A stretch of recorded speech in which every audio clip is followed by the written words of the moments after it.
In this guide, I'm going to show you how you can erase an HP laptop. Before we do get into this guide, make sure to like the video and subscribe to the channel with all notifications on. It really does help the channel and it lets us know that you want more content like this. We'd greatly appreciate it. And if at any point throughout this guide you did have any questions, just ask them down in the comment section below and we could help you out further. I'm going to be doing my best to reply to every single comment down there. Now, this works on both Windows 10 and Windows 11. And what you need to do first is just go down to your search bar and type in reset this PC and then open it up. Now, you can also get here by going to your settings and then go into system and recovery. It'll take you to the same page, but once you're on this page, just go ahead and hit reset PC. And you have to choose between keeping your files, which allows you to keep like your personal data, but it's going to remove everything else. And then you also have remove everything, which allows you to fully wipe the laptop. If you're trying to erase everything, go ahead and choose remove everything and then pick either a cloud download to reinstall Windows using the internet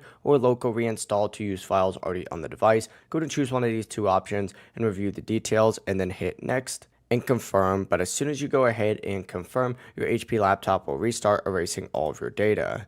If you guys did have any questions, just ask them down in the comment section below and we can help you out further. I'm going to be doing my best to reply to every single comment down there. Before you do leave this guide, make sure to like the video and subscribe to the channel with all notifications on. It really does help us out. Let us know that you want more content like this. We'd greatly appreciate it. Have a great rest of your day though. Peace.